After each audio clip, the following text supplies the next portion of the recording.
कि वकालत ही क्यों नहीं कर लेती हो? हाँ। You have so much strong opinions and हाँ, पॉइंट्स हाँ, एंड हाँ। You are so much open about it. Then that journey started and मैंने एग्जाम दिया.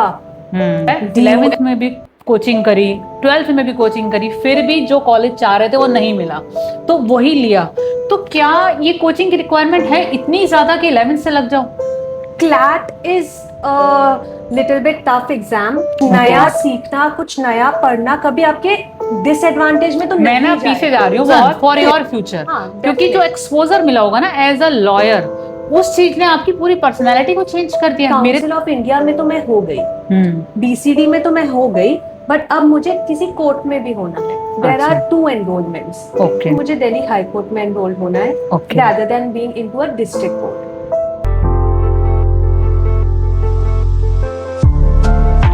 Hello, this is Vibhuti Khanna, your host. आज हम एक नई जर्नी लेके आए हैं अपनी वकील साहिबा के साथ। एक मेरी ही स्टूडेंट है जो आज फेमस एडवोकेट बन रही है, हम कह सकते हैं बन रही है, क्योंकि उसकी जर्नी अब स्टार्ट हुई है। और मुझे जो बडिंग प्रोफेशनल्स हैं जो अपनी जर्नी स्टार्ट कर रहे हैं, वो अपने ऑडियंस के साथ शेयर करने हैं कि उन्होंने कैसे अपना रास्ता बनाया। फैमिली में कोई लॉयर नहीं है भाई, नेपोटिज्म आ जाता है, लेकिन फर्स्ट जनरेशन लॉयर है। कैसे हाई कोर्ट में आज खड़ी होके बोलती है my Lord, objection my Lord. तो लेट्स वेलकम मुस्कान। कभी जो मैम ये समझ नहीं आ रहा बोलती थी, आज कहती है माय लॉर्ड ऑब्जेक्शन। कभी ड्रेस कोड के पीछे भागती थी, आज ब्लैक कोट में चमकती है। वो मेरी प्यारी सी स्टूडेंट आज पूरी की पूरी वकील साहिबा बन गई है।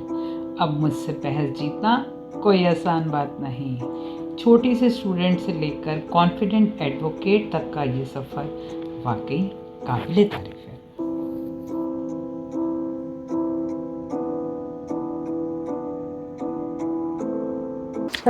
Let's welcome Muskan Thank you Deshwal. so much, ma'am. I'm so delighted that I'm here on your podcast. और मैं जानना चाहूंगी मुस्कान, आप अपने बारे में पहले बताइए, आपने कहाँ से अपनी लॉ करी? और मेरे को ये, मेरे पास जो डेटा है उसके अकॉर्डिंग पहले आपने BBA किया, तो लॉ का मन कैसे बना? पहले ही था आफ्टर 12th या बाद में बना? I had a option there after 12th class to pursue law, but उस time I didn't get in CLAT exam. मैं दे नहीं पाई, skip हो गया वो. Then I had another vision to do my own business. So because of that, I did BBA, Bachelor in Business Administration, and I pursued it. But in the last semester, COVID occurred. Everyone knew about it. ये 2018 batch था, 2019? 2017 batch था, 3 year LLB. अच्छा, ठीक। 3 year BBA था. Then after that, COVID occurred in the last semester, and then I had an opportunity to do 3 year LLB. Okay. And everyone was sitting in the home. और घर पे there was like, हमारे घर पे बहुत freedom है, freedom of speech है, we discuss each and everything, and हमें फ्रीडम है अपने पॉइंट्स रखने के लिए. तो since childhood मेरा एक अपना पॉइंट रहा है घर पे.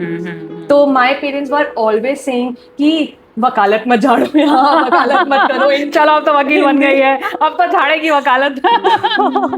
तो वकालत मत करो. तो वो चीज, वो स्टेटमेंट उनका एक करियर परफॉर्मेंस में हुआ कि वकालत ही क्यों नहीं कर लेती हो? If you have so much strong opinions and points and you are so much open about it. Then that journey started and मैंने एग्जाम दिया DU LLB का, एंड 2 पॉइंट से रह गई मैं मेरिट लिस्ट में. अच्छा। बट डेफिनेटली मेरे लिए कभी भी ये नहीं रहा है कि कॉलेजेस मेरा करियर डिसाइड करेंगे, कितना अच्छा मेरा करियर होगा. मेरे पे हमेशा, मुझे अपने पे फोकस रहा है, अपने पे कॉन्फिडेंस रहा है. मेरी क्रेडिबिलिटी कितनी है, कैपेबिलिटी कितनी है कि मैं कितना कर पाऊंगी. कोई teacher can teach you, but आपके ऊपर होता है आप कितना लर्न कर सकते हो, कितना ग्रैब कर सकते हो. तो मैं डिसअपॉइंट डेफिनेटली नहीं हुई. बस ये लगता है 2 पॉइंट से आप ड्यू में नहीं हो पाए. But then I had other options as well. But 3 year LLB में थोड़े कम कॉलेज ऑप्शंस है, specially in Delhi NCR. Okay. तो मेरी मेरिट लिस्ट में यहाँ नेम निकल गया MDU रोहतक वाली में, and I pursued it and it was near by my home as well. Okay that's good ना, क्योंकि इससे भी टाइम सेव होता है आपका, ट्रैवलिंग कहीं ना कहीं। मुझे तो ये लगता है कि डिग्री मैटर करती है, कोई बात नहीं, इट्स ओके अगर आपको DU नहीं मिला, या आपकी जैसे आजकल बच्चों का है हमें क्लैट देना है, और बच्चे मुझे मुस्कान ये पूछना था 11th से क्लैट की प्रिपरेशन कर रहे हैं, दैट्स ओके। और ये भी हो रहा है 11th में भी कोचिंग करी, 12th में भी कोचिंग करी, फिर भी जो कॉलेज चाह रहे थे वो नहीं मिला तो वही लिया। तो क्या ये कोचिंग की रिक्वायरमेंट है इतनी ज्यादा कि 11th से लग जाओ? CLAT is a little bit tough exam, but इतना भी टफ नहीं कि आप 11th से लग जाओ, 11th और 12th का फोकस आप छोड़ दो। हाँ। That's what I feel। CA के होते हैं एग्जाम्स, ये सब तो नेट होता है, बहुत सारे एग्जाम्स है, साइंस के क्या बोलते हैं, साइंस बैकग्राउंड वाले एंट्रेंस एग्जाम्स है, वो बहुत टफ है CLAT से कंपैरिजन टू CLAT। तो आप 11th 12th का फोकस छोड़ के एंट्रेंस से CLAT पे लग जाओ, आई will not recommend that. Better we have time after 12th exam, you have few months कि आप उस टाइम प्रिपरेशन कर सकते हो, क्योंकि क्लैट में जनरल लॉ आता है एंड जनरल नॉलेज क्वेश्चंस आते हैं। अच्छा, एक चीज और मैंने जो देखा है इस करिकुलम, अब जो 12th का करिकुलम है, जैसे आपका तो क्लियर नहीं था कि आपने लॉ में जाना है, पर जो बच्चे, कुछ बच्चे 11th से क्लियर है कि उन्हें लॉ में जाना है, और एक ऑप्शन आ रहा है लीगल स्टडीज का, जो वो 11th में ही ऑप्ट कर सकते हैं। क्या वो सिलेबस कहीं आगे हेल्प कर देगा? लीगल स्टडीज करके करिकुलम है। लीगल स्टडीज आई हैव, मतलब हमारे टाइम तो definitely it was not there. हाँ, अब आ रहा है। इफ लीगल स्टडीज करके है करिकुलम एंड उन्होंने पहले से माइंड मेकअप कर रखा है, they want to become a lawyer, definitely वो एक प्लस पॉइंट ही होगा, एक एडवांटेज होगा, और फॉर एंट्रेंस तो डेफिनेटली होगा वो, जो देखो कर सकते हो उसमें लीगल स्टडीज। देखो, एक्स्ट्रा पढ़ाई करना इज नेवर रॉन्ग। कुछ नया सीखना, कुछ नया पढ़ना कभी आपके डिसएडवांटेज में तो नहीं जाएगा। मैं पीछे जा रही हूँ बहुत 11th 12th में मैंने इसको पढ़ाया, और ये ऑलवेज कंफ्यूज ही रहती थी, और आज जो कॉन्फिडेंस मुझे इसका दिख रहा है ना, लिटरली मुझे बहुत अच्छा लग रहा है, बहुत ही अच्छा लग रहा है। Because of my teachers only. नहीं, just because of whatever you have chosen for your future, क्योंकि जो एक्सपोजर मिला होगा ना एज अ लॉयर, उस चीज ने आपकी पूरी पर्सनैलिटी को चेंज कर दिया। मेरे दिमाग में तो वही मुस्कान है जो मैंने 11th 12th with that introvert, I can say that introvert, और एवरी PTM आई रिमेंबर कि कैसे रहती थी कि पता नहीं मैं क्या बोल दूंगी PTM में पेरेंट्स को, और मुझे याद है मुस्कान मैं कभी कुछ ऐसा नहीं बोलती थी, क्योंकि मुझे डेफिनेटली टीचर्स मेरा साथ मैं तो डर इतना रही होती थी कि मुझे बोलना ही, मतलब मुझे रहता था नहीं यार इसको कोई कुछ ना कहे, मैं देख लूंगी इसको। हाँ चलो, अच्छा अब जो मेरा ये जो अगला क्वेश्चन है, आपने ये फैमिली लॉ में चूज किया, बहुत सारे हैं, कोई कॉर्पोरेट लॉयर बनता है, कोई साइबर लॉ में जा रहा है, अब आपने फैमिली लॉ ही क्यों चुना? लाइक आपने क्यों चुना, इसमें आप पूछोगे तो एक बिहेवियर, एक नेचर, एक मोरल्स होते हैं हर इंसान के, and everyone know about it. हर इंसान अपने आप को जानता है। तो since childhood and when I was in graduation as well, I felt that I have the ability to understand the relationships, and I literally, that relationships used to attract me, okay, to solve the issues regarding family disputes. So starting when I was pursuing LLB, I did do internships in different fields, civil matters, criminal matters, but I was always attracted to family law. Okay. And वो attraction मेरा starting शुरू से ही हो गया, जब से मैंने अपना एनरोलमेंट करवाया कि I need to be a family advocate. नहीं, पैसा भी है, मुझे जो लग रहा है कि आगे जाके पैसा देखो कहीं ना कहीं मैटर करता है। Money is there, and I will say सब केसेस में है। क्रिमिनल एडवोकेट्स में stakes are way too high. Okay, तो जो यंग एडवोकेट्स हैं उस पे क्लाइंट्स इन्वेस्ट नहीं कर पाते, ट्रस्ट नहीं कर पाते, दे वांट एक्सपीरियंस होल्डर्स। हाँ, बिल्कुल। तो क्योंकि stakes are way too high, jail में है वो, उन्हें बेल चाहिए on the spot, murder cases है, रेप केसेस है, तो stakes are way too higher than these family matters. तो यंग एडवोकेट्स के लिए ये बहुत इजी वे है कि फैमिली लॉ में तो आप स्टार्टिंग में इजीली कर लोगे, but there is a myth also कि family law is easy. I'll say it is not. It's the toughest, I'll say. क्योंकि दोनों साइड इमोशंस हैं, एक मैरिज टूट रही है, एक फैमिली टूट रही है जिसमें बच्चा भी इन्वॉल्व है, एंड जिसमें बच्चा इन्वॉल्व है वो तो सबसे बड़ा, बच्चे पे ट्रॉमास क्या आएगा, उसकी हेल्थ, उसकी मेंटल हेल्थ, फिजिकल हेल्थ पे क्या इफेक्ट आएगा, दो पेरेंट्स का सेपरेट होना, वो एक स्टेक पर है, उसको सोचना, उसको सही तरीके से कि बच्चा पे इफेक्ट भी ना आए और फैमिलीज भी मतलब बच्चे पे इफेक्ट ना आए, मेन मोटिव वो हो लेकिन जाता वो है उस time। नहीं हो पाता। मैंने बताया मुस्कान, बहुत सारे तुम्हारे टाइम पे भी मुझे याद है सिंगल पेरेंट्स पढ़ाए। मैं तो बीइंग अ टीचर असेस कर सकती हूँ, और पिछले 4-5 साल में अपनी कोचिंग में भी बच्चे पढ़ाए, और मैं देख रही हूँ दे आर सफरिंग। बच्चे मदर के साथ रह रहे हैं या कभी कभी फादर के साथ रह रहे हैं, एक पेरेंट है उनके पास, उनका जो कम्युनिकेशन है वो शायद मेरे साथ ज्यादा स्ट्रांग हो जाता है रेदर देन देयर पेरेंट्स।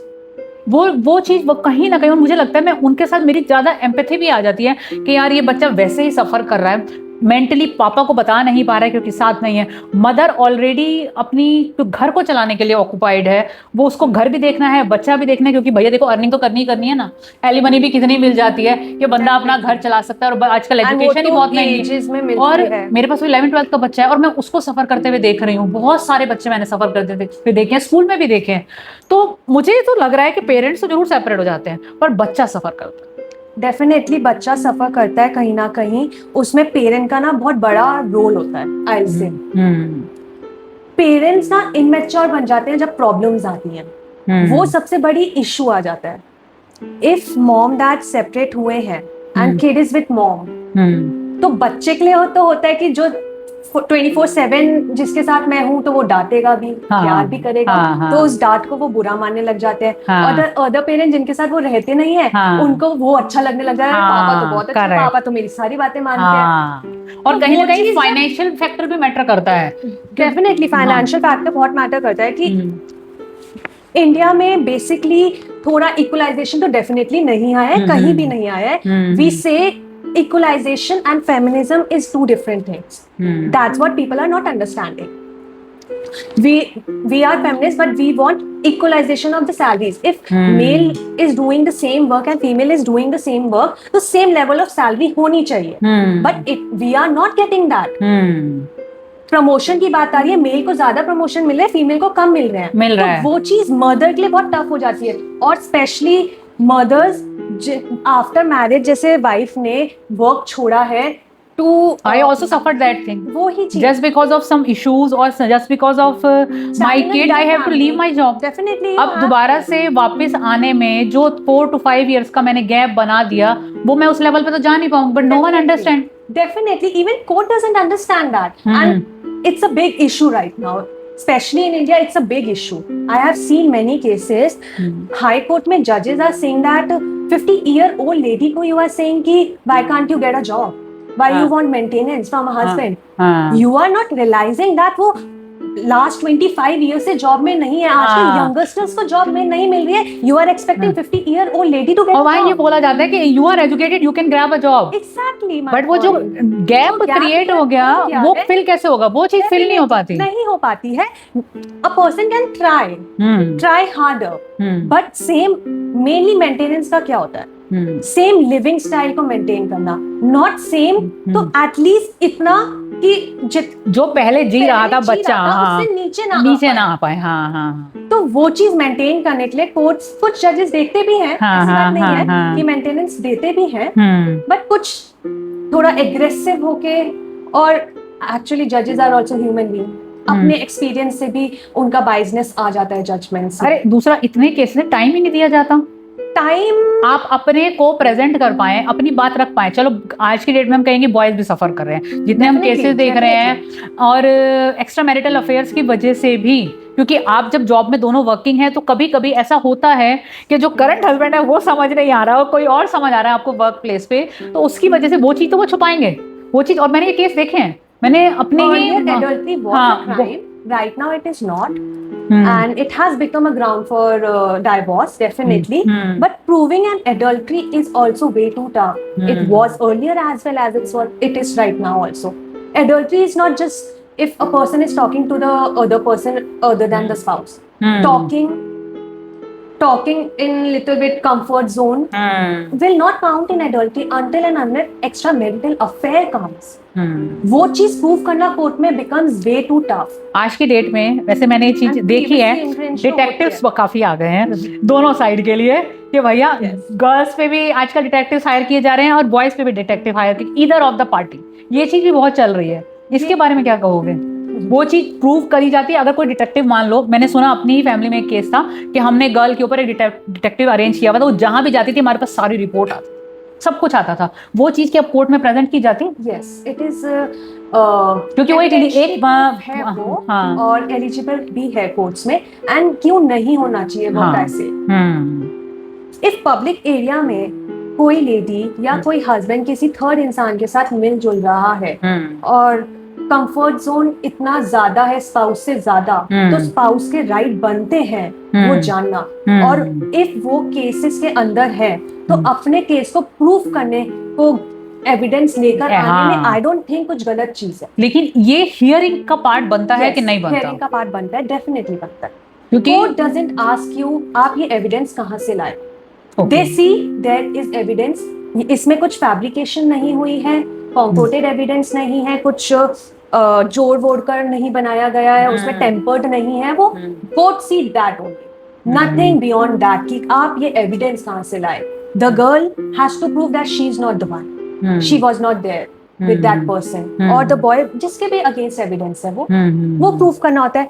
और these family matters are civil matters, इसमें एट लास्ट डाइवोर्स हो रहा है या कंपनसेशन हो रहा है, इसमें कोई क्रिमिनल जेल वगैरह नहीं हो रही है, कोई ट्रायल में ऐसा फाइनेंशियल कंपोनेंट्स ही है। और at last specially family matters में आप देखोगे मोस्टली सेटलमेंट पर ही जाता है। हाँ, एट लास्ट सेटलमेंट पे जाता है। इतने पेंडिंग केसेस हैं हाँ, इंडिया में, इतने वास्ट नंबर ऑफ केसेस हैं जो नहीं हो पा रहे हैं, जजेस पर भी बहुत बर्डन है, इतना टाइम जितना टाइम नीडेड है केस में वो नहीं दे पा रहे हैं। हाँ, वो पॉसिबल प्रैक्टिकली भी नहीं हो पा रहा है। ये चीज आप बता पाओगे बीइंग अ लॉयर? हमें तो ये लगता है कि भैया हियरिंग थी, कैंसिल हो गई, आज जज बीमार है, आज समर ब्रेक आ गया, आज विंटर ब्रेक आ गया, लेकिन जो इमोशनल मैं कहूँगी ट्रॉमा फेस करता है, जो विक्टिम फेस करता है कि डिले पे डिले होता जा रहा है, मेरी लाइफ खत्म होती जा रही है कि भैया मैंने जब डिवोर्स फाइल किया था 30 साल का था, आज मैं 35 का हो गया हूँ या मैं 37 का हो गया हूँ, मेरे 7 साल तो इसी में लग गए,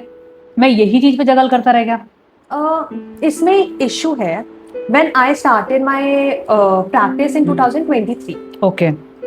मैंने 23 से इन 2 years में सितंबर में स्टार्ट किया था, सितंबर में 2025 में 2 years हो जाएंगे। सिर्फ इस 2 years में मैंने जस्ट डबल, हर दिन जस्ट डबल केसेस फाइल हो रहे हैं। तो आप ये सोचो, इतना डाइवोर्स और फैमिली मैटर्स इतने कॉमन हो गए हैं, no one wants to talk, no one want to resolve their dispute, each and everyone has their own independent life, तो वो कहते हैं separation is the only and final choice और the easiest way out, I'll say।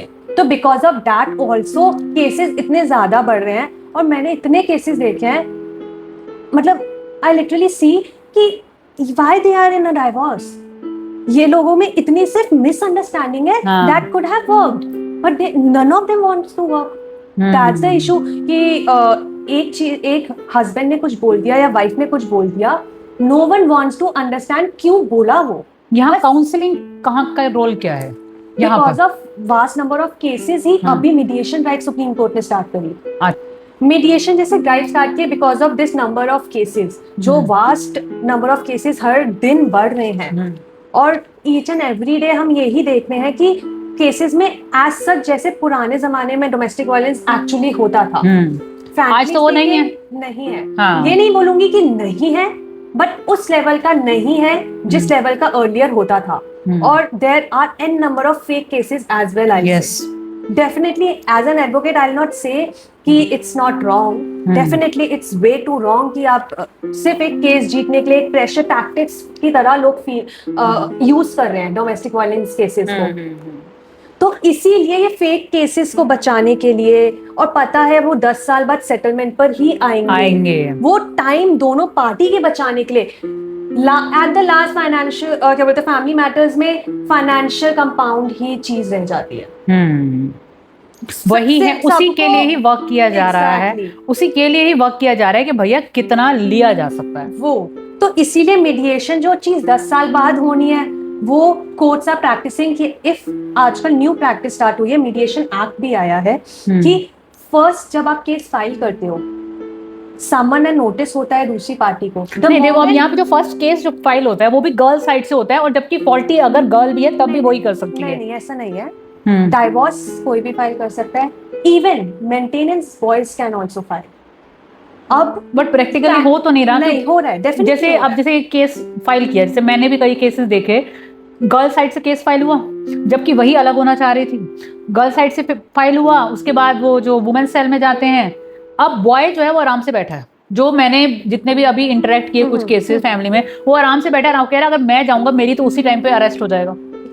हाँ, अब domestic violence का case डाल दिया जबकि वो ऐसा कुछ हुआ ही नहीं कहीं पे भी। अब क्रुएल्टी कहते हो, डोमेस्टिक वायलेंस क्या वर्ड था वो, ठीक है कभी होता था, हम अगर माइनस करें ना 20 ईयर्स पहले की बात, उस टाइम पे गर्ल्स लिटरली बियर भी करती थी। और मैं कहूंगी आज भी जो छोटी जगह हैं वहां पर ये लड़कियां बियर कर भी रही हैं, लेकिन अब उनके समाज से जुड़ी हुई हाँ, हैं, जो जिनके पेरेंट्स थोड़े से कहते हैं कि नहीं एडजस्ट करो, ये तो चलता रहता है। एंड आई विल से आजकल क्रूएल्टी एक वास्ट वर्ड बन गया है। उसमें सामने वाले इंसान ने गुस्से में ऊंची आवाज कर दी तो इट इज अ क्रूएल्टी।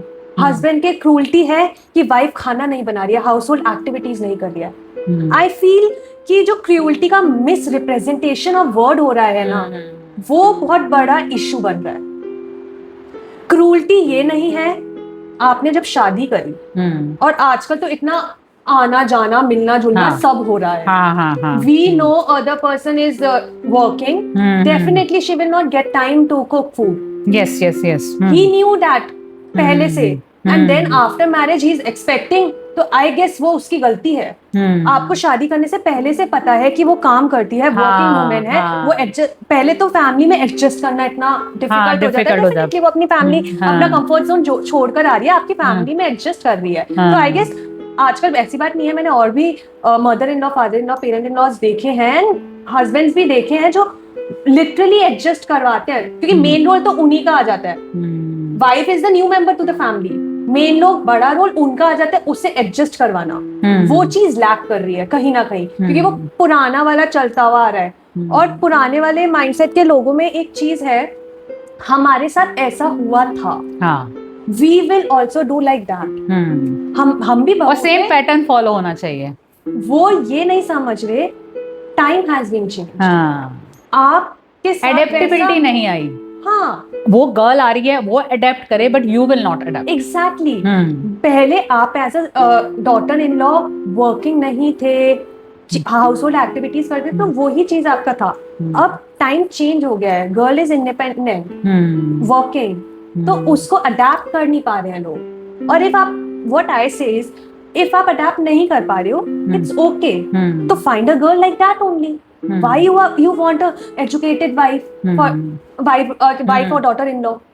तो आप educated and independent and working, educated चाहिए, ठीक है, क्लियर इट आउट पहले ही, आप वर्किंग होगे या नहीं होगे, what are thinking about it, what are your thoughts about it, वो चीज आप पहले से स्टार्टिंग में सब ऐसे थे, हाँ एवरीथिंग, सब चीजों के लिए हाँ हो जाती है। आफ्टर मैरिज वो ड्रास्टिक चेंज आ जाता है। वो दोनों पार्टी के लिए एडजस्ट करना मुश्किल हो जाता है, स्पेशली गर्ल के लिए हो जाता है। Girl is new to that house, और स्पेशली अरेंज मैरिज में वो तो किसी को भी नहीं जानती है देखा जाए तो। तो वो जो अडेप्टेशन है वो लैक कर रहा है। Time has been change, people don't want to change, तो वो चीज थोड़ी है। अच्छा, यहाँ तो हमने गर्ल इशू ना किया, क्योंकि मेरी ऑडियंस तो सब तरीके की है, वो कहेंगे भाई बॉयज के पॉइंट ऑफ व्यू तो लाए नहीं, कहीं ना कहीं बॉयज भी सफर कर रहे हैं। क्योंकि आजकल केसेस देखो तो मेन बहुत सफर कर रहे हैं। अभी जो जितने इतने केसेस हुए हैं जिसमें गर्ल्स ने मार ही दिया, भैया तुम डिवोर्स दे देते यार, तुम्हें मारने की जरूरत क्या थी, तुम्हें सामने वाला बंदा समझ नहीं आ रहा, तुम डिवोर्स दे दो। ये क्या, हाँ, आई से दैट वो चीजें अब स्टार्ट हुई हैं, and definitely it's very wrong, ये चीजें नहीं होनी चाहिए। बट इस चीज को आप देयर इज नो कंपैरिजन। वो जो लड़कियों को मारा जाता था, डॉटर इन लॉ को मारा जाता था, that is still going on. तो आप ऐसे कंपैरिजन मत करो कि आजकल न्यू ट्रेंड शुरू हुआ है।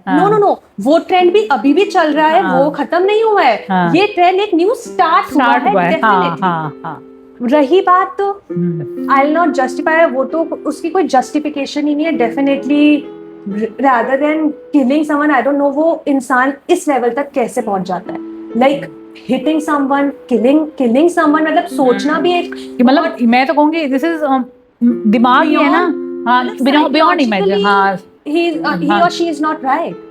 He literally needs mental treatment about it. If he or she is having a thoughts about it, हाँ कि इतना आप level सामने of वाले को prevention मार ही दे रहे हो, मार ही दे रहे हो, इसमें क्या हो रहा है, बंदा तो मर गया पर जो पीछे फैमिली है, देखो मेरे को कहीं ना कहीं लगता Consequences है नहीं जो सोच ब्लड रिलेशंस हैं, आपके सिबलिंग्स हो गए, आपके पेरेंट्स हो गए, सबसे ज्यादा सफर तो वो कर रहे हैं, वो लड़की तो गई, वो लड़की कहीं ना कहीं बच भी जाती है, जो अभी इस साल भी हमने केसेस कुछ देखे हैं। चलो ये चीज तो हमारी हुई। अच्छा, अब आप क्या फेस कर रहे हो एज अ लॉयर, सबसे बड़ा चैलेंज क्या है, जब पहली बार कोर्ट रूम में गए, पहला केस जो फाइट किया, वो क्या एक्सपीरियंस था। अब हम एज ए प्रोफेशन चलते हैं, चीजें तो बहुत हैं इसके अंदर जो डिस्कस Actually, की जाए, इसमें तो हाँ बहुत इसमें अगर बात करने जाएं तो कहीं There are come vast number हाँ of, हाँ हाँ, cases and बट मुझे kind of जानना है cases. क्योंकि हमारा जो टॉपिक है वो करियर चिट है, बच्चे हाँ लॉ की तैयारी कर रहे हैं, तो आप फर्स्ट केस में आपने क्या चैलेंज फेस किया, आपकी जब लॉ कंप्लीट हुई उसके बाद कैसे जॉब में आए, हाई कोर्ट में कैसे पेश हुए, क्या रहा, कैसे रहा? तो आफ्टर माय एनरोलमेंट तो ऑप्शंस होते हैं। अच्छा, आप कहाँ एनरोल करवाना चाहते हो, Okay. फर्स्ट किस स्टेट में एनरोल करवाना चाहते हो। ओके, तो मैं एनरोलमेंट जहाँ बेसिकली आप रिसाइडेड होते हो आप वहीं एनरोल करवाते हो। अच्छा, तो I am a resident of Delhi as well, okay, technically I am a resident of Delhi, तो I got enrolled there. Okay, then I had an option कि बोर्ड काउंसिल ऑफ इंडिया में तो मैं हो गई, बीसीडी में तो मैं हो गई, बट अब मुझे किसी कोर्ट में भी होना है। देयर अच्छा। आर 2 एनरोलमेंट्स, ओके, किसी डिस्ट्रिक्ट कोर्ट या हाई कोर्ट में आप हो सकते हो एनरोल। ओके, उस चीज में आई ऑप्टेड कि मुझे दिल्ली हाई कोर्ट में एनरोल होना है Okay. rather than being into a district court. Okay, तो मैं दिल्ली हाई कोर्ट में एनरोल्ड हुई एंड वहीं से I got an opportunity and frankly speaking पापा के रेफरेंस से नहीं स्टार्ट किया है मैंने। बिल्कुल बिल्कुल, Like, वो तो मुझे पता है, he is a ये तो भैया businessman. मैं कहूंगी फर्स्ट जनरेशन लॉयर है जिसने अपने बलबूते पे एक बड़े को नेपोटिज्म है। हाँ जी। अगर एक फादर लॉयर है या फैमिली में कोई भी लॉयर है ना, उसके लिए थोड़ी सीढ़ी आसान हो जाती है, डेफिनेटली। बट आपके लिए पीछे कोई बैकग्राउंड नहीं था। बट हाँ वही तभी मैं जानना चाह रही हूँ कि बहुत सारे ऐसे फ्रेश लॉयर अब बनेंगे, जो मेरे स्टूडेंट्स हैं, जो मेरे ऑडियंस है, बहुत बच्चे अभी 11th में भी ट्राई कर रहे हैं, मैं हमें तो लॉ में ही जाना है, क्लियर है। जैसे अब तेरा केस क्या रहा, क्लियर नहीं था, बाद में माइंडसेट बना, बच्चों को 11th में क्लियर है, मैं हमें तो इसी प्रोफेशन में जाना है, तो उनके लिए क्या कहोगे? एक्सपोजर बहुत ज्यादा मिल गया ना, तो हाँ। वो स्टार्टिंग से हाँ। नो कि मुझे ये करना है, मुझे ये नहीं करना है। हाँ। हमारे टाइम पे इतना एक्सपोजर नहीं था, नहीं था, definitely हाँ नहीं था। एंड रही बात एक्सपोजर की और रेफरेंस की, नेपोटिज्म हर जगह है, डेफिनेटली है, एंड आई विल से कि रॉन्ग भी नहीं है यार, रॉन्ग भी नहीं है, अगर पेरेंट्स हैं तो मेहनत करी है हाँ, यार, हाँ। उसका एक अपलिफ्ट वो अपने बच्चों को नहीं दे पाए, हाँ। उसको मेंटेन करना किड्स के ऊपर है। हाँ। आप जॉब दिला सकते हो, हाँ। उस जॉब की क्रेडिबिलिटी उसको हाँ। मेंटेन करना वो आपके ऊपर है। हाँ, आप अपने को Nepotism, I would कैसे say it's सरवाइव wrong. करोगे, Survive कैसे करोगे, इस्टेब्लिश करोगे, gain करोगे, हाँ। और उसको एडवांटेज बनाओगे अपनी, हाँ। वो आपके ऊपर है। बिल्कुल। तो डेफिनेटली मेरे पिताजी भी आपको पता है हाँ, हाँ, हाँ, बिजनेसमैन है, हाँ। एंड उनके बहुत कॉन्टैक्ट्स थे। अच्छा, I always said I don't want any reference. Okay, I want to do hard work. हाँ, मुझे अपनी खुद की मेहनत से चीजें करनी है। हाँ। तो आई गॉट एन अपॉर्चुनिटी अपने लोगों से पूछ के बात करके, हाँ। एक डेजिग्नेटेड सीनियर एडवोकेट के, जो दिल्ली हाई कोर्ट से डेजिग्नेटेड सीनियर एडवोकेट है, हाँ। एंड वो मैटर्स भी स्पेशलाइज्ड फैमिली डिस्प्यूट्स में है। अच्छा, तो आई गॉट एन अपॉर्चुनिटी, आई हाँ। स्टार्टेड वर्किंग विद हिम, हाँ। एंड अब तो ऐसे फैमिली है, वो मेरी सेकंड हाँ, फैमिली आई से। हाँ। तो वहां से ये शुरू हो अब गया। वहां जैसे कोर्ट में गए, कैसा लगता है? मतलब जैसे पहला केस किया होगा, डर तो लगा होगा मुझे लगता है कि स्टार्टिंग में तो देखो, हाँ, हमारे प्रोफेशन में एक बहुत बड़ी चीज है, theoretical and practical knowledge is 2 different things. जब तक आप अपना परस्यू कर रहे हो लॉ, इंटर्नशिप में भी no one will spoon you up, okay, spooning नहीं होगी यहाँ पे। वो बता सकते हैं नॉर्मली, बट वो ऐसे नहीं, ऐसे करो वैसे करो। हमारे प्रोफेशन में वो चीज नहीं है, आपको खुद इनिशिएट लेके सीखना पड़ेगा। जितना इनिशिएशन होगा उतना आप सीखोगे, तो वो चीज होती है। कितने साल लग जाते हैं? मतलब मैं कहूँ कि जो प्रॉपर केस एक ये वाला, अब अगर मुझे सपोज किसी को करना है, कोई मुझसे ही पूछता है कि भैया मुझे एक लॉयर चाहिए, तो मुस्कान को भी कितने साल लगेंगे इंडिविजुअली केस लीड करने? I am still taking an अच्छा, मतलब चल रहे हैं, मतलब हाँ, हाँ। That's what I was saying कि it's on you, वो आपकी क्रेडिबिलिटी पर है। बच्चे क्या करते हैं स्टार्टिंग में, इंटर्नशिप्स तो कर लेते हैं, बट इंटर्नशिप में एक सर्टिफिकेशन के लिए सिर्फ जाते हैं कि हमें सर्टिफिकेट जमा करना है कॉलेज में, तो इसलिए हम इंटर्नशिप कर रहे हैं। वो पूछते नहीं है मैम मुझे प्लीज बताओ, मैम मुझे कैसे करना है, मैम मुझे, वो थोड़ा सा इनिशिएशन लाएंगे ना, तो इंटर्नशिप में भी बहुत सीखने को मिलेगा।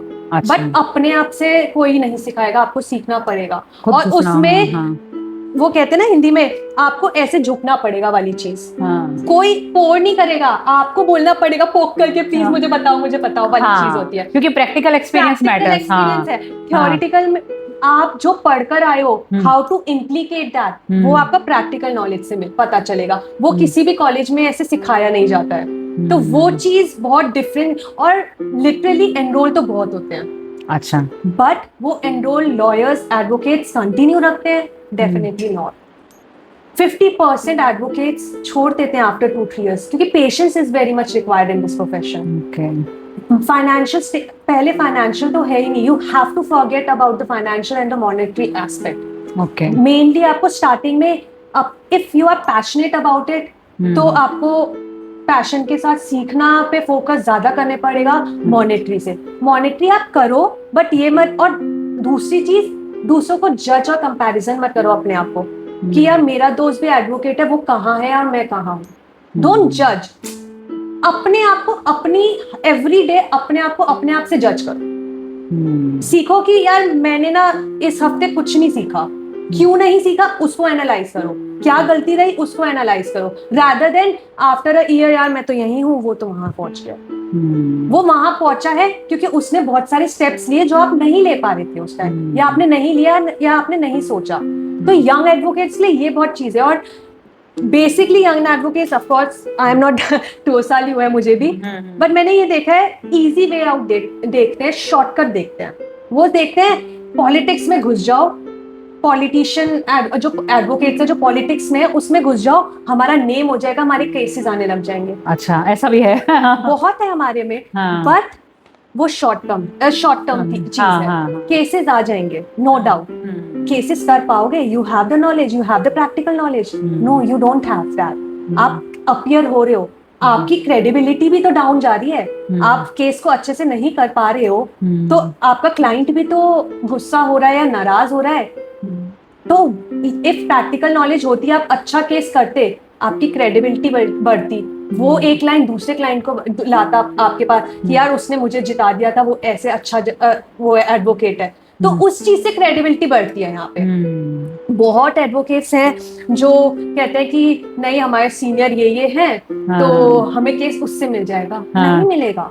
जब तक आपको प्रैक्टिकल नॉलेज नहीं है, जब तक आप लर्न नहीं करोगे, आप सीखोगे नहीं। तो वो चीज है। और इसमें नंबर्स, लोग सोचते हैं कि मैंने तो टॉप किया है एलएलबी में, अच्छा मैं तो, मेरे पास तो केसेस की भरमार लग जाएगी। जैसे ही प्रैक्टिकल फील्ड पर आते हैं, they got disappointed.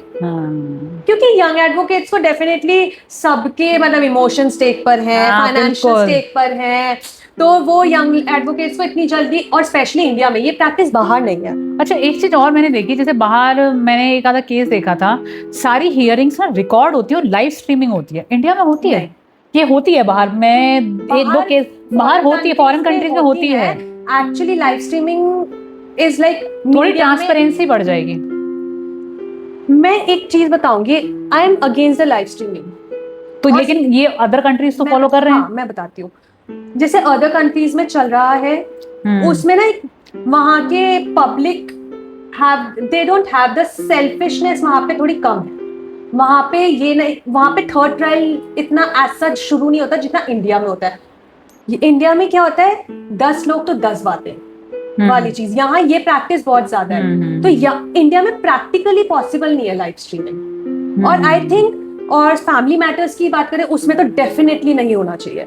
What I feel is, नहीं, मैंने डिवोर्स केस ही देखा था और लाइव स्ट्रीमिंग थे। हाँ, हो जाती है। Definitely we advocates have the access to the courts, तो we can record it and वो लीक कर देते हैं YouTube पे। और इसमें इंडिया में अभी तो हो रही है, कुछ जजेस रिकॉर्ड करवा रहे हैं, वो जब फाइनल जजमेंट दे रहे हैं और उस टाइम पे वो जजेस रिकॉर्ड कर रहे हैं और अपने ही चैनल पे डाल रहे हैं। तो डेफिनेटली होती ही है, but we are not access to that, we don't have that access. वो कोर्ट्स के पास ही एक्सेस होता है। रिकॉर्डिंग्स इंडिया में भी होते हैं, हर ट्रायल की होती है, डिस्ट्रिक्ट कोर्ट्स में नहीं है, बट दिल्ली में है। आउट ऑफ दिल्ली अभी फिजिकल ही अपीयरेंस होती है, VC is not available that much. Okay, but Delhi में अवेलेबल है ये चीज। और मैं एज अ दिल्ली की एडवोकेट, तो मुझे पता है वहां हर चीज रिकॉर्ड हो रही है।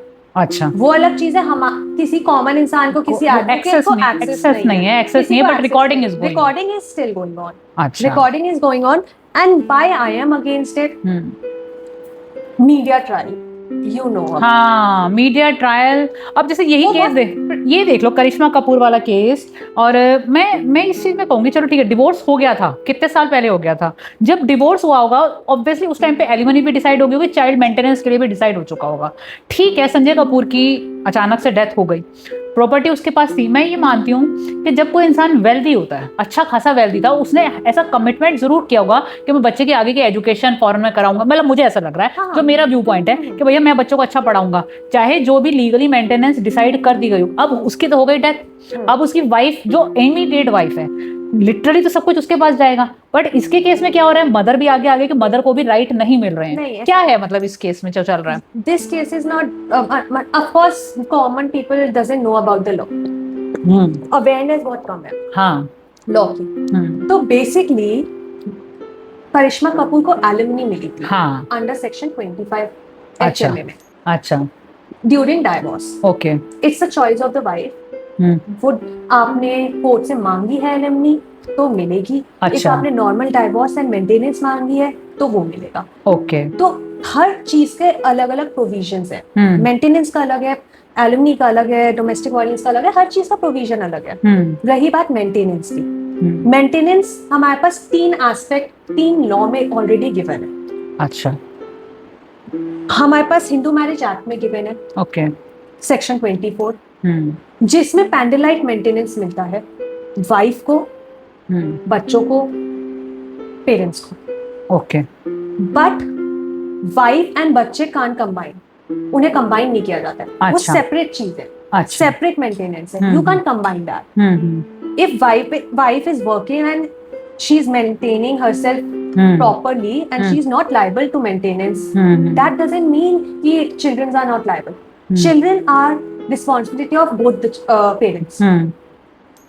एक साथ। और मेनली मेंटेनेंस में ये देखा जाता है कि आप लिविंग स्टाइल जॉइंटली कैसा था शादी के टाइम। अच्छा, वाइफ भी कमा रही थी, हस्बैंड भी कमा रहे थे, और 5 लाख रुपीस घर में आ रहा था, वो 5 लाख जॉइंटली यूज हो रहा था। हाँ, वो चीज देखी जाती है। अच्छा, अब दे गॉट सेपरेटेड, डाइवोर्स चल रहा है, मेंटेनेंस चाहिए, बच्चा मे बी हस्बैंड के पास भी हो सकता है, वाइफ थोड़ी मेंटेनेंस मांगेगी बच्चे के लिए, बट अपने लिए मांगी, क्योंकि आपकी तो 4 लाख सैलरी है, मेरी 1 लाख सैलरी है, वो मैं मेंटेन नहीं कर पा रही हूँ उस लिविंग स्टाइल में, उस नॉर्मल लाइफ में नहीं जी पा रही हूँ। डेफिनेटली कोई भी नीचे नहीं जाएगा, एक नॉर्मल लाइफस्टाइल तो हर कोई चाहेगा। तो वो वाली चीज होती है, उसको बैलेंस करना इज द जज की ड्यूटी। एंड एडवोकेट्स अपनी तरफ से रिस्पॉन्सिबिलिटी एंड अपनी तरफ से कोशिश करते हैं कि वो मेंटेन कर पाए। रही बात, लेकिन बाकी तो मनी बोलता है। मतलब मैं कहूंगी कि आपका इधर ऑफ द पार्टी का जो लॉयर है वो कैसे केस को रिप्रेजेंट कर पा रहा है, दैट मैटर्स। चाहिए मेंटेनेंस, हाँ, तो वो चीज क्लाइंट तो खुद से नहीं बोल पाएगा। वैसे प्रोविजन है, बोल सकता है वो, लेकिन कोर्ट की प्रोसीडिंग्स उसे इतने अच्छे से नहीं पता है, ड्राफ्टिंग नहीं पता है, तो वी रिकमेंड कि लॉयर ही एडवोकेट ही कर दो आप। तो एडवोकेट अपने क्लाइंट की नीड्स अच्छे से नहीं रख पा रहा है कोर्ट में, वो बहुत बड़ा फैक्टर हो जाता है। क्लाइंट नीडी ना हो, ग्रीडी ना हो, प्रॉपर आपको जितनी चाहिए आपको मेंटेन। ग्रीडी का तो ये सीन हो चुका है कि फॉर एग्जांपल अगर वो बेडलॉक में 5 इयर्स तक रहे, फॉर एग्जांपल, डाइवोर्स हो रहे हैं, और शादी आजकल शादी ना बहुत हाई प्रोफाइल हो चुकी है, मतलब उसमें भी इतना एक्सपेंडिचर किया जा रहा है। ठीक है, उसमें मैं कहूंगी गर्ल ने भी एंजॉय किया, बिल्कुल किया, लेकिन वो फ्रॉम द डे 1 से लेकर डे लास्ट तक के सारे एक्सपेंसेस उस बॉय से लेती है। ये चीज तो हो रही है। That's what I said, equalization India में नहीं है, because that equalization girls are suffering, वो चीज है, वो equalization मेंटेनेंस के फॉर्म में डिमांड की जा रही है, क्योंकि जिस लिविंग स्टाइल से हम रह रहे थे, I am also liable to that living style. बेशक हमारी सेपरेशन हो, बच्चा आपके पास हो या मेरे पास हो, वो भी तो सेम लिविंग स्टाइल में लाइबल करता है रहने का। तो वो चीज तो आई गेस मैच्योरली दोनों इंसान को देखना चाहिए। और बच्चे को बुलाया जाता है, किस एज से बच्चे को बुलाया जाता है कि वो मतलब हमने तो टीवी में देखा, हमने तो वैसे प्रैक्टिकली नहीं देखा। हाँ, क्योंकि वो उसके लिए ट्रॉमा है, मुझे ऐसा लगता है वो उसके लिए ट्रॉमा है। इसमें ये चीज हो जाती है, that's what I was saying, कि बच्चा जिसके साथ रह रहा होता है ना, डेफिनेटली इनडायरेक्टली और डायरेक्टली पेरेंट ट्यूटर कर रहा होता है। हाँ हाँ डायरेक्टली या इनडायरेक्टली। हाँ। वो डायरेक्टली बेशक ना बोले कि पापा बुरे हैं या मम्मा बुरी है, बट वो किसी और से बात कर रहा हो, बच्चा सुन रहा होगा, बैक ऑफ माइंड इफेक्ट करेगा। बिल्कुल बिल्कुल राइट। तो जैसे दोनों पेरेंट्स के राइट है ना, बच्चों से आप नहीं, मतलब पेरेंट्स से नहीं बच्चा छीन सकते कि आपके साथ नहीं रह रहे हैं तो आप उनसे बात नहीं करवाओ। दोनों पेरेंट्स उतने ही लायबल हैं, उतने ही राइट्स हैं उनको अफेक्शनेट और लव अपना शेयर करने का बच्चे से, वो आप नहीं छीन सकते। और आई थिंक वो मैच्योरली हर इंसान को ये चीज सोचनी चाहिए, तो नहीं सोच पा रहे हैं, इसीलिए कस्टडी बैटल्स आते हैं कि नहीं। और कितने कितने साल लग जाते हैं कस्टडी बैटल को सॉल्व करने में, जो तुमने देखे हो, एक्सपीरियंस की हो। कस्टडी बैटल्स ऐसे हर केस में बहुत साल लग जाते हैं, like minimum year is 6 to 10 years। Provisions बने हुए हैं that we have to finish, but ऐसे ऐसे सिचुएशंस आ जाते हैं, no one can help it, वो खिंचता चला जाता है, जजेस चेंज हो जाते हैं, रोस्टर्स चेंज होते रहते हैं, बहुत सारे। हमने अभी किसी एक जज को एक्सप्लेन किया सारा कुछ, अब वो नया आ गया, फिर स्क्रैच से आर्गुमेंट करना पड़ रहा है क्योंकि 4 टाइम जजेस चेंज हो चुके हैं। तो बहुत सारे फैक्टर्स मिलाकर ये थोड़ा केस को लेंदी बना देते हैं। देखा जाए तो ज्यादा कुछ है थोड़ी, आपको ने पिटीशन फाइल की, रिप्लाई किया, रेप्लिकेशन बनी, आर्गुमेंट आया, क्रॉस एग्जामिनेशन हुआ, एग्जामिनेशन चीफ हुआ, ये 6-7 चीजें ही हैं। बीच में एप्लीकेशंस लगती रहती हैं, वो अलग चीज है, सर्कमस्टेंसेस चेंज हो गए, सेक्शन 24 की मेंटेनेंस की एप्लीकेशन लग गई, तो ये सब चीजें चेंज होती रहती है डेफिनेटली। बट उस चीज में दोनों एडवोकेट में से कभी कोई टाइम ले रहा है, कभी कोई टाइम नहीं ले रहा है, कभी जज अपनी इमरजेंसी की वजह से छुट्टी पे है, सब ह्यूमन बीइंग है, सबके पास इमरजेंसीज आ सकते हैं, वी कांट, उसमें तो जज ही नहीं कर सकते ना हम लोग। तो वो बहुत सारे फैक्टर्स हैं, कोई ये नहीं कह सकता कि जानबूझ के किया जा रहा है। हो सकते हैं बहुत केसेस जो जानबूझ के भी लेंदी खिंच रहे हो, बायसनेस हो रही हो, लेकिन बहुत केसेस ऐसे भी हैं कि इन फैक्टर्स की वजह से भी लेंदी हो जाते हैं। अच्छा, मुझे वो जो हाई प्रोफाइल केस, करिश्मा वाले केस में क्या हो सकता है, मतलब बच्चों को मेंटेनेंस मिलेगी नहीं मिलेगी, मेरा एक क्वेश्चन था। यहाँ मेंटेनेंस की बात नहीं हो रही है। हाँ, अच्छा, वो ही है, कॉमन पीपल को लॉ नहीं पता है। यहाँ विल की बात हो रही है, हाँ, इनहेरिटेंस की बात हो रही है। बिल्कुल। यहाँ Karishma Kapoor is not asking maintenance for neither herself और nor for the kids. Okay, she is asking the inheritance of the property, trust funds and everything. तो एक divorced wife मांग सकती है? नहीं, there are legal heirs, class 1 legal heirs, class 2 legal heirs. हाँ, so divorce तो हो चुका है वाइफ का, तो वो class 1 illegal heir में नहीं आती है। अच्छा, लेकिन बच्चे स्टिल आते हैं। अच्छा, she has not remarried, और remarried भी करती until and unless step father adopt नहीं कर लेते उन बच्चों को। अच्छा, वो बायोलॉजिकल फादर के ही क्लास 1 लीगल हेयर रहेंगे, उनके फुली राइट्स रहेंगे उनकी प्रॉपर्टीज में। तो दैट्स द। और आपने बात करी थी एलिमनी की, आप बच्चों की मेंटेनेंस एलिमनी नहीं बांध सकते, नहीं सेटलमेंट में सेटल उनके राइट्स नहीं कर सकते, no one can do that. Okay, तो जो सेटलमेंट एग्रीमेंट्स भी होते हैं कि सेटलमेंट एग्रीमेंट्स होते हैं कि सारे केसेस बंद कर दिए जाए, खत्म कर दिए जाए, हम एक कंपाउंड फाइनेंशियल अमाउंट आपको दे रहे हैं इन सब चीजों के लिए। तो ये चीज तो शायद उस टाइम हुआ था कि कंपाउंड अमाउंट दी गई थी बस अपनी तरफ से। अच्छा, उसके राइट्स बंद नहीं हुए, वो जो अभी तक बच्चे बड़े हुए हैं उस मेंटेनेंस अमाउंट से बड़े हुए हैं, यूज हुआ है उनकी उसमें। लेकिन अब डेथ हो चुकी है बच्चों की, मतलब फादर की, तो उनके एसेट्स में बच्चों का राइट है या नहीं? यस, डेफिनेटली है। वो मेंटेनेंस और inheritance is 2 different things, we can't combine that. After a death of a person or father or any, क्योंकि लीगल पेरेंट तो वो है ही ना, लीगल पेरेंट है, और लीगल क्लास 1 हेयर में अभी भी वो बच्चे आते हैं। और what about mother? Mother divorce हो चुका है, तो नहीं, जो मदर उनकी है संजय कपूर की, संजय कपूर की भी mother legal class 1 legal air में संजय कपूर के नहीं आएंगी वो। अच्छा, Sanjay Kapoor was class 1 legal air of her अच्छा, ओके ओके, वो वाली चीज है, ऐसे एक स्टेप बाय स्टेप है। तो संजय कपूर की जो मदर है उनकी इनहेरिटेंस एसेट्स संजय कपूर के पास आए, वो लीगल 1 एयर बने, और उनसे अब उनके बच्चों और वाइफ में बटेगा। तो जैसे जिनका डाइवोर्स हो गया है उन्होंने तो लीगल राइट खत्म कर दिए क्योंकि एलुमनी मिल गई है, लेकिन बच्चों के राइट्स कभी खत्म नहीं होते हैं इनहेरिटेंस में। ओके, तो वो चीज यहाँ पे है कि करिश्मा कपूर और उनके बच्चों ने विल नहीं देखी है, तो उनका पूरा राइट है उस विल पे क्वेश्चन करने का कि हमें हमारे पिताजी ने हमें क्या दिया है, एटलीस्ट वो will they are grown up now और obviously they know majority doesn't mean major हो गया है बच्चा, इनहेरिटेंस में इफेक्ट नहीं आएगा। वो मेंटेनेंस में आ सकता है कि मेजर किड को मेंटेनेंस नहीं मिलती है, वो भी अब लॉ चेंज हो गया है, न्यू BNSS आ गया है CRPC की जगह। अच्छा। कि major sons are also required maintenance, क्योंकि 18 साल के बाद इंडिया में तो कोई नहीं कमाता है, 1% होंगे जो कमाते। ग्रेजुएशन भी बच्चे को करनी है, वो कहाँ से लाएगा पैसा उस ग्रेजुएशन का? तो वो BNSS में माइनर वर्ड चेंज हुआ है, हटाया गया है। तो वो चीज है करिश्मा कपूर वाले केस में। अच्छा, वो तो ट्रायल का मैटर है, विल के ऊपर क्वेश्चन है। अच्छा, एक मेरा क्वेश्चन था कि अब जैसे कोई केस लेना है तो डिफेंस साइड में ज्यादा मनी है या प्रोसिक्यूशन साइड में ज्यादा मनी है? कौन सा, मतलब डिफेंसिव मोड में ज्यादा जाना चाहिए कि भैया हम तो केस लड़ेंगे और सच्चाई के साथ लड़ेंगे, कौन सा करना चाहिए? मुस्कान अगर हो तो कौन से वाला पकड़ना चाहेगी? दोनों तरफ से आई है, दोनों पार्टी आपके पास आई है अप्रोच करने, मैं ये कहती हूँ। इसमें हम चूज ही नहीं कर सकते एंड हम करना भी नहीं चाहिए।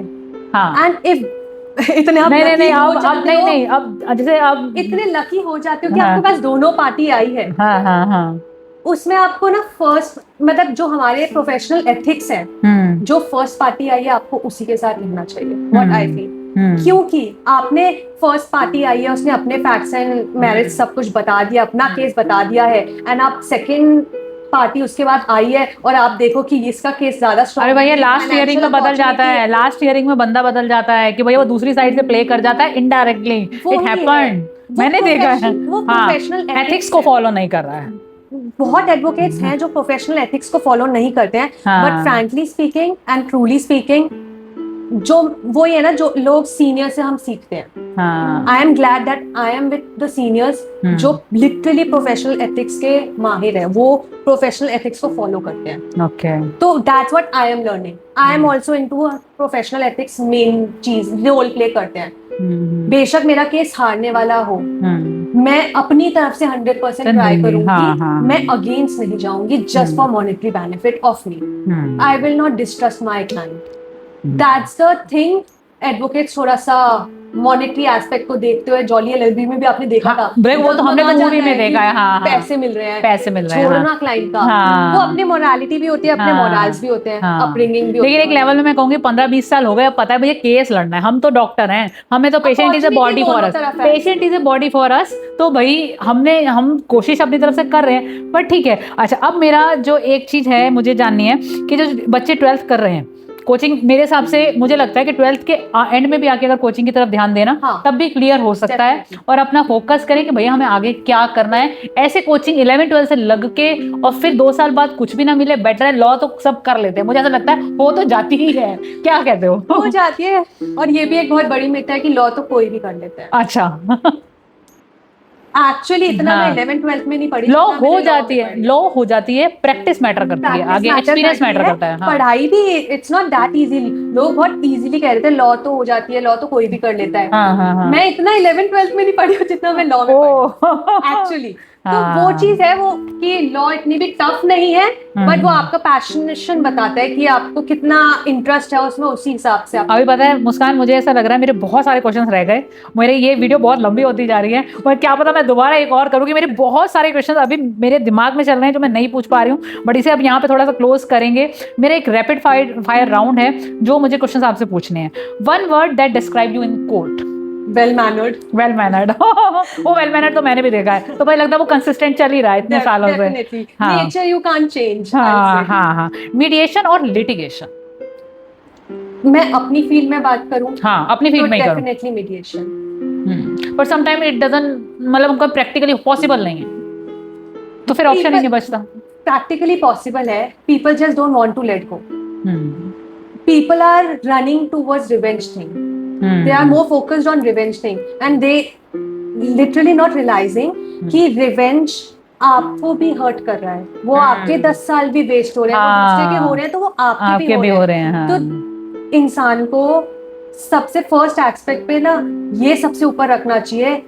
फ्यूचर सोच रहे हो, प्रेजेंट मत सोचो कि यू वांट रिवेंज। फ्यूचर सोचो, फ्यूचर में you will not get anything, and there is an example as well.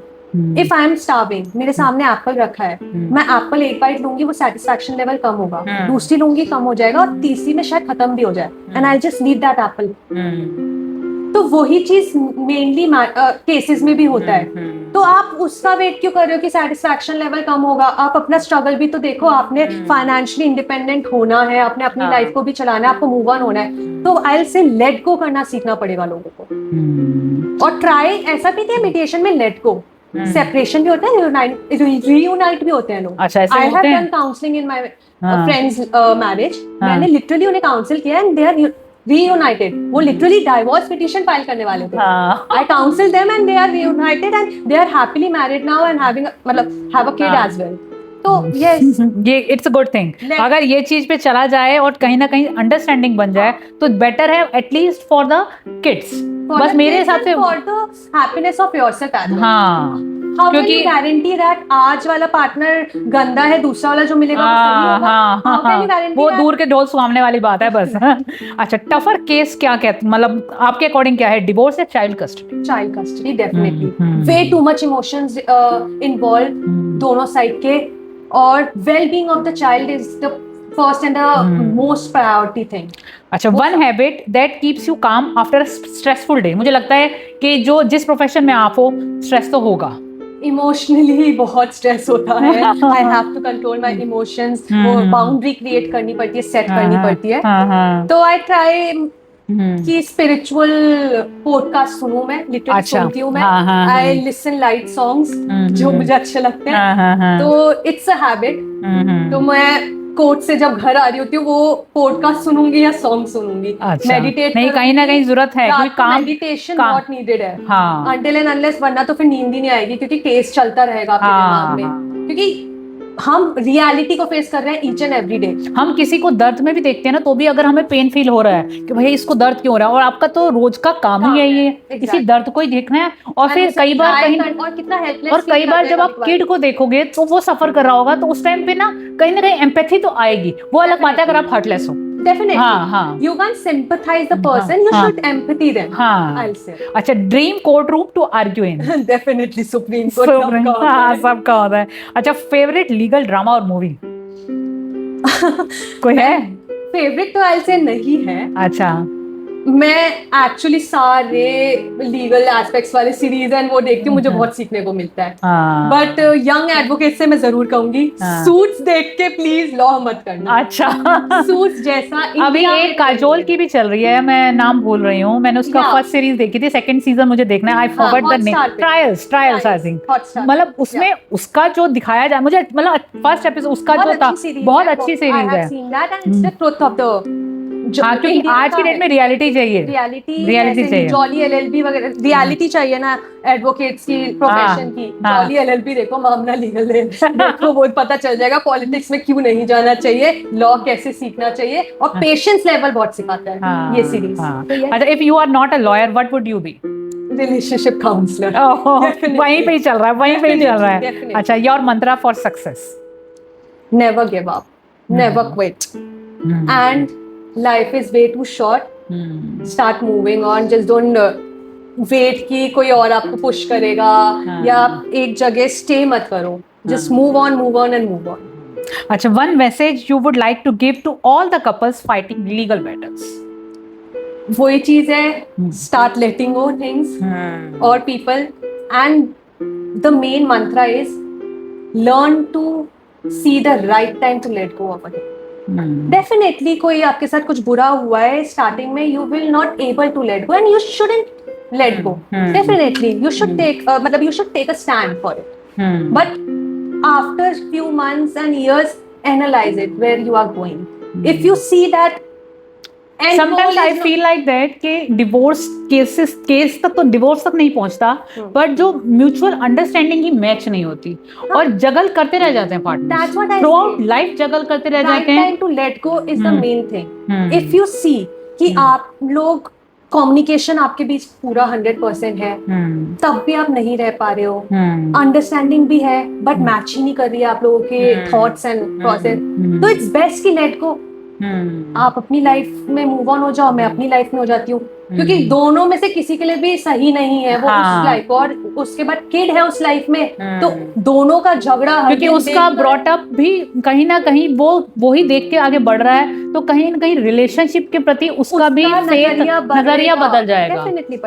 हाँ, क्योंकि एक लविंग पेरेंट और एक स्ट्रेसफुल पेरेंट्स, ये दोनों की जो इक्वेशन है वो बच्चे को भी अफेक्ट बहुत करती है। बच्चे बचपन से ही सीखते हैं। मेरी बातें खत्म नहीं हो रही है मुस्कान, मेरे को बहुत कुछ था जो मुझे पूछना है, बट मुझे यहाँ वाइंड अप करना पड़ रहा है क्योंकि हमारा पॉडकास्ट बहुत बड़ा हो रहा है। लेकिन एक चीज और मुझे पूछनी है, कोई ऐसा लॉयर है जिसको फॉलो करते हो, जिसको मतलब आइडल हो आपका, आपकी फील्ड में? अभी तो मेरे सीनियर एडवोकेट ही है। अच्छा, मैं know the name if with due permission? या सुनील मित्तल, सीनियर एडवोकेट। अच्छा, मोरल्स में, हाँ, हाउ ही प्रैक्टिस, आइडल है वो आपके, मतलब उन चीज में I really want and I really learn from him. And actually literally उन्होंने मुझे स्पूनिंग करके सिखाया जो चीज नहीं होती है। तो यस, ही इज एक अच्छा मेंटर होना बहुत जरूरी है, और आपको मतलब स्क्रैच से अगर सिखा रहा है तो वो आपकी पर्सनैलिटी में उसी के ही अंश आ भी जाएंगे। और मेंटर होने के लिए भी आपको स्टूडेंट बनना पड़ेगा। हाँ, वो चीज अपनी ईगो साइड पे करके पेशेंस लर्न करना पड़ेगा। वो डांट रहे हैं तो ये नहीं, ईगो में लेकर ये नहीं कि सीनियर आपने ऐसे कैसे सबके सामने डांट दिया। डांट के पीछे का प्यार देखना पड़ेगा डेफिनेटली कि क्यों डांटा है। हाँ, देखो हमारा कन्वर्सेशन जो रहा है, हमारा टॉपिक तो करियर चिट चैट है। हम लेके जा रहे थे कि भैया इस फील्ड में अगर बच्चे चूज करते हैं तो क्या क्या सेटबैक्स रहते हैं, कैसे आगे बढ़ते हैं। बट कन्वर्सेशन हमारी थोड़ी सी, क्योंकि टॉपिक ऐसा था वो प्रॉपर करियर पे नहीं गया, बट हाँ फिर भी मेरी ऑडियंस को कहीं ना कहीं हेल्प हुई होगी। और अगर आपको कहीं ना कहीं हेल्प हुई है तो प्लीज लाइक कीजिए। और शायद अगर कोई कुछ जगल कर रहा है इसी फील्ड में, आपकी फैमिली, और मुझे लगता है बहुत लोग जगल कर रहे हैं, तो ये जो इनसाइट हमारी जो कन्वर्सेशन की है वो बहुत लोगों के काम आएगी। तो please share our channel with others, जिससे कि हम भी ग्रो कर पाए। अभी हम नए नए आए इस फील्ड में, ग्रो करना चाहते हैं। मुझे अभी मुस्कान ने बोला नेवर गिव अप, मैं इसकी टीचर थी, शायद मैंने इसे कभी बोला होगा, आज इसने मुझे भी बोल दिया। मैं भी कई बार सोचती हूँ यार इतनी मेहनत कर रही हूँ, क्या ये ग्रो करेगा पॉडकास्ट सीरीज? बट पता नहीं क्यों मुझे क्या मन है, मेरे जो बच्चे सक्सेसफुल हो गए उनको शूट करने का मन है, उनको जानना। मुझे नहीं पता था मुस्कान क्या कर रही है, आज मुझे पता चला। और मुझे मुस्कान का जो ये रूप है देख के इतनी खुशी हो रही है ना दिल से। और मुझे लगता है जो और भी टीचर्स थे, अगर वो लोग देख रहे होंगे, प्रिंसिपल मैम देख रहे होंगे, इंग्लिश टीचर रेनू मैम देख रहे होंगे, या कोई और भी देख रहा होगा, तो वो जरूर मुस्कान पे प्राउड फील करेंगे। So thank you audience for be with us, और please share it, like it and subscribe our channel so that हम और ग्रो कर सकें। कुछ मुस्कान अगर ऑडियंस होके इन कंक्लूजन में कहना चाहे तो? थैंक यू सो मच हमारा पॉडकास्ट देखने के लिए, and I am literally dilated कि आपने मुझे बुलाया। I am privileged. And literally young lawyers को मैं सिर्फ यही कहना चाहूंगी, पैशन के साथ चलो, सिर्फ करियर बनाने के लिए नहीं। इफ आपका इंटरेस्ट बन रहा है, डेफिनेटली आप गो ऑन करो। नेवर क्विट और नेवर लिसन टू अदर्स कि आप क्या कर सकते हो और आप क्या नहीं कर सकते हो। लिसन टू योरसेल्फ कि आप कर सकते हो या नहीं कर सकते हो। That's it. क्योंकि पढ़ाई किताबी ज्ञान तो मिल ही जाता है, सभी प्रैक्टिकल लाइफ बिल्कुल डिफरेंट रहते हैं, and way too important for a long term. Yes, thank you Muskaan, thanks a lot. Life is going, actually मेरे टीचर्स मुझे मैसेज कर रहे हैं फेसबुक पे। अच्छा, मतलब कनेक्टेड है, सब फेस कर रहे हैं कि मुस्कान यू हैव नहीं देखो बहुत अच्छा लगता है। मैंने कुछ रील्स देखी थी हाई कोर्ट से उतरती हुई, मुझे वो मुस्कान दिख रही है। और सच कह रही हूँ, जो भी लोग तुझे इस तरीके से देख रहे होंगे ना, क्योंकि हमें तेरी 11th-12th की जर्नी, मेरे पास तो 11th-12th की वो है क्योंकि मैंने तभी पढ़ाया था, बट वो मुझे देख के इतना अच्छा लगता है ना कि मेरा मन करता है। और सोचा हुआ था काफी दिन से भैया मुस्कान को बुलाओ। That was so confusing journey कि क्या करना है और जो करना है बेस्ट करना है। हाँ, तो वो बेस्ट कर रही है, बेस्ट कर रही है। यस, हाँ, कर रही है। Very much happy in my जो दिख रहा है। और अभी टाइम में कितना हुआ है, 2 साल हुए प्रैक्टिस करते हुए। अरे हो जाएगा, मुस्कान कर लेगी। मैं लिटरली अपने आप से कंपैरिजन करती हूँ